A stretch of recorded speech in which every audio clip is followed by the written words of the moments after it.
హుస్నాబాద్ నియోజకవర్గంలోని నేత కార్మిక వర్గానికి సంబంధించిన కొంత పద్మశాలి నాయకులు కాంగ్రెస్లో కలిశారు. వాళ్ళందరికీ హృదయపూర్వకంగా స్వాగతం తెలియజేస్తూ హుస్నాబాద్ నియోజకవర్గంలో ఉన్నటువంటి కాక యావత్ తెలంగాణలో పద్మశాలీలు ఎదుర్కొంటున్న సమస్యల పరిష్కారానికి ప్రభుత్వం చిత్తశుద్ధితో ఉంది.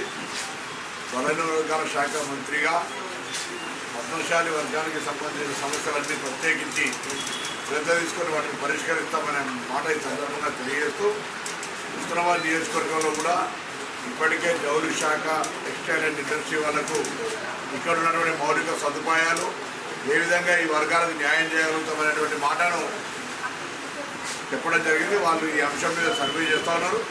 ఈ నియోజకవర్గంలో ఉన్నటువంటి పద్మశాలి నాయకులంతా ఇక్కడ మన ఉపాధి అవకాశాలు ఏ విధంగా మెరుగుపడతాయి, ఈ వస్త్ర ప్రపంచాన్ని ఏ విధంగా ఇక్కడికి హుస్నాబాద్లో అభివృద్ధి చేయాలనే అంశం మీద వాళ్ళందరినీ కూడా భాగస్వామ్యం కావాలని కోరుతూ తప్పకుండా మరొకసారి ప్రభుత్వం పద్మశాలి వర్గ చేయూతకు వాళ్ళ అభివృద్ధికి దోహదపడుతుంది. ఆ దీక్షతో ఉన్నామనే మాట మనం చెప్తాం.